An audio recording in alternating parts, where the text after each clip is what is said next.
I am the last living cartoon, and also the sad, strange little man who bought a ticket to Lightyear. At least it was a freaking matinee, but I was at the theater so early that the bar didn't even serve me. I have a vampire's thirst, AMC. You can't do this to me. How's a grown 90s kid supposed to watch Lightyear stone cold sober anyway? I lived to this ripe old age so I could enjoy the perks, blast it. Somehow, Disney has Disneyed it again, trying to milk one of their cash cows only to realize it's a dead horse. This Lightyear movie is less to infinity and beyond, and more to finite and barely. We might as well start calling them Midsney, because like King Midas himself, everything they touch turns to mid. And don't even get me started on the mid-minions. If you claim to be a warrior for culture and these cringy corn pop rejects are any part of your solution, you are my enemy. And Corn Pop was a bad dude.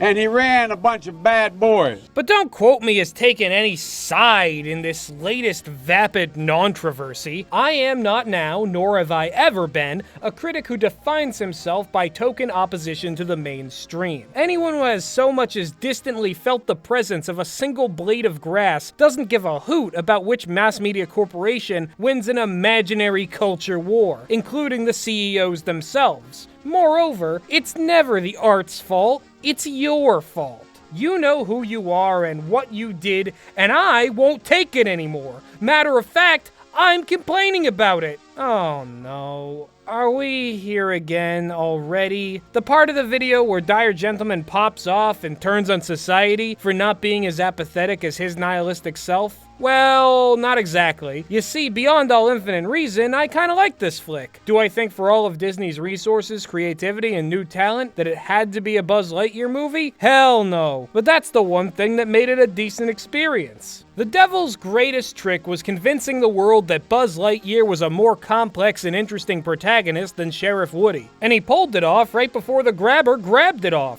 His face, that is. In Toy Story, Buzz had a unique character arc, having to reconcile his constructed identity as a heroic space ranger with the reality that he was merely a marketable product. The moment he becomes aware of his limitations is one of the most iconic scenes Pixar has ever created, and it's followed by the complete dissolution of his ego. Hey, let's get you out of here, Buzz. Don't you get it?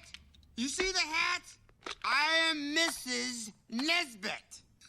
The original Toy Story wouldn't have worked without Buzz, but every subsequent sequel, his role was diminished to one that could have been filled by almost any other character. Toy Story 2 does the best job at incorporating him, and even then, most of the Buzz-specific content in that movie is reserved for Rex and a second Buzz Lightyear, who has basically the same hangups as the first, which are resolved in a different way. This is not to say that Toy Story 2 isn't a fantastic film, or one of the best sequels Pixar has ever done, or even that these elements were handled poorly within, but it's obvious that the concept of Buzz Lightyear was already being stretched thin in the studio's heyday. At his core, Buzz Lightyear is a character defined by his disassociation with reality. He believes the world around him is part of his Star Command fantasy and becomes stubborn when presented with evidence that might disprove this. The amusing contradiction in the first Toy Story film is that Buzz's delusional confidence allows him to Mr. Magoo his way into performing tasks that the space ranger he thinks he is would be more than capable of. The reason this creates conflict with Woody is also a matter of ego, because aside from the pretense,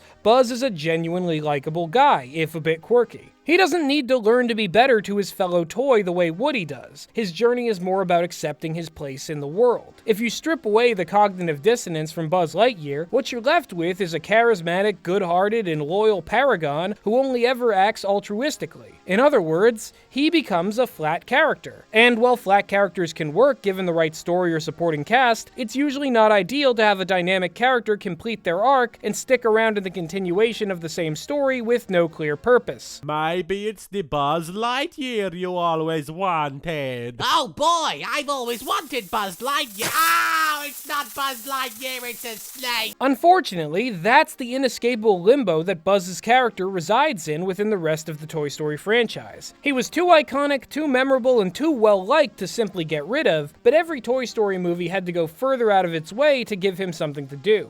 I like Buzz Lightyear, I really do, but the novelty of his character was already an artifact before 1999, and while in the fictional world Buzz had realized that being a space ranger and going on intergalactic adventures wasn't what defined him, the executives at Disney and Pixar were still convinced that it was. Hence the year 2000's Buzz Lightyear of Star Command, the one-season animated tie-in show that everybody is inevitably going to gaslight themselves into believing is better than the 2022 film, even though it's the exact same level of shameless cash grab, give or take inflated modern budgets and a cast of forgettable alien gleep-glops. Look, if you grew up with this show or even still like it unironically, I'm not here to take that away from you. But can't we just acknowledge that this was a blip on the radar, even in its time? It premiered less than a month after Static Shock, and there's no arguing which of those shows had more cultural staying power. Whether or not I'm convinced that the current Lightyear film will follow the same trajectory of the cartoon is not the point. What's clear is that Buzz Lightyear is best remembered and best marketed as a Toy Story character before he's anything else. Nobody in our universe is exclusively a fan of the Buzz Lightyear IP, and the only reason anyone remembers the animated series in the first place is because the shadow of what Toy Story has become hangs over it. Hell, I bet you didn't even know that they already recast Buzz as Patrick Warburton way back then, and he did a pretty good job. So you could take your brainless talk about this movie besmirching the good name of Buzz Lightyear and shove it fist deep and beyond. Whatever you're talking about, I don't care. Put Buzz back the way he was, then get lost. That's enough childhood ruining for one video. How about I actually talk about Lightyear? Because putting aside where it fits into the canon of the multi-billion-dollar multiverse, there are the bones of a decent science fiction picture here. For babies, I should clarify. And if you happen to be a baby about spoilers, this is your warning to click off and come back when you've watched the movie. If you don't plan on watching Lightyear, then why would you care if I spoiled it? So imagine you have to pitch a solo movie for Buzz Lightyear, and you can't fall back on any other nostalgic Toy Story characters. It's going to be set in its own universe, with no relation to the short-lived television show, and it has to tell a complete story within the span of 2 hours. It's a tall order, but I think that Angus MacLane and Jason Headley broke one hell of a story. The concepts of light speed travel and time dilation aren't new to science fiction, but the way they drive the plot in Lightyear is pretty original.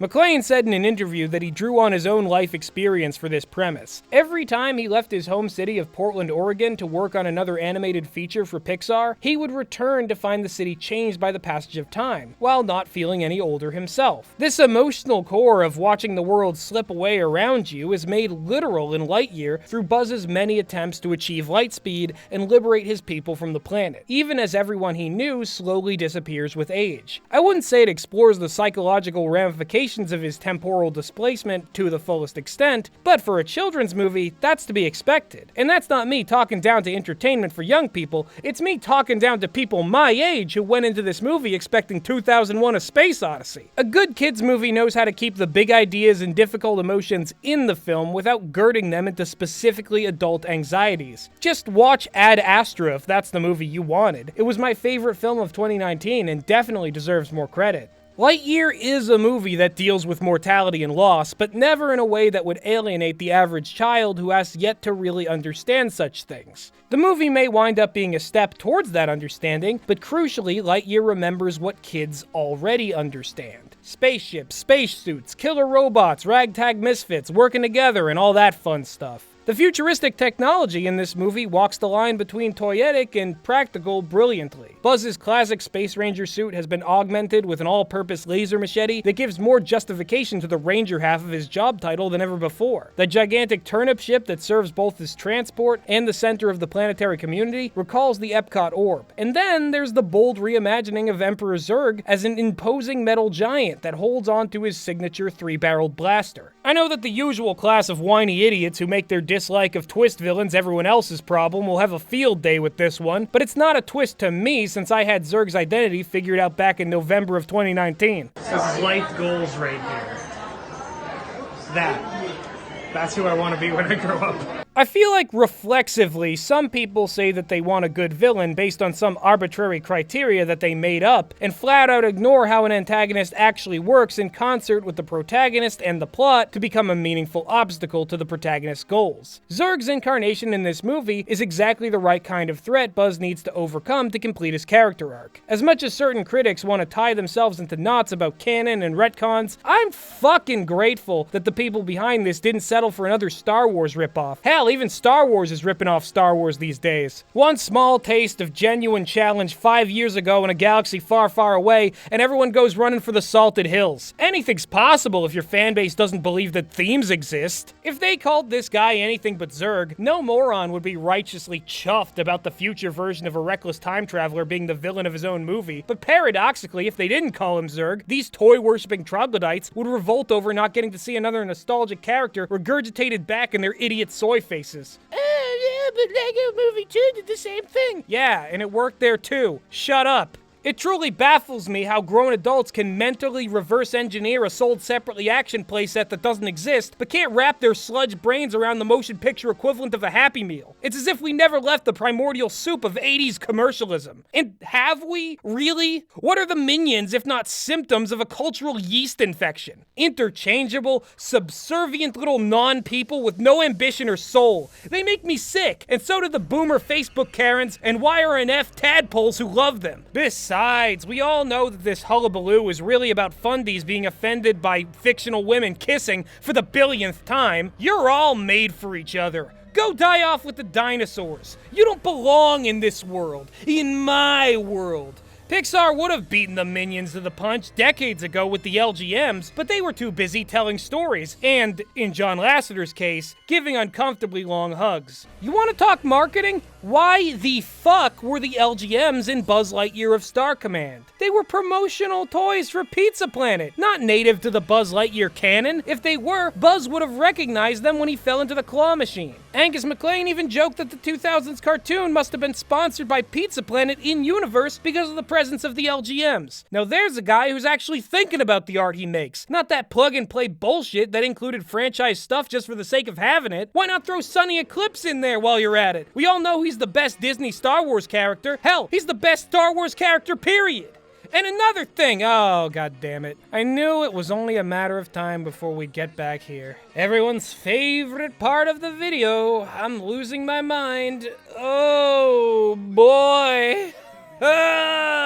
Like, subscribe, join the Patreon. Oh, mamma mia.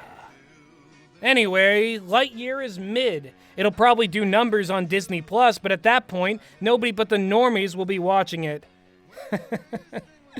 Who am I kidding? The normies have long since gone extinct, and I'm still here. I am the last living cartoon. To infinity and beyond.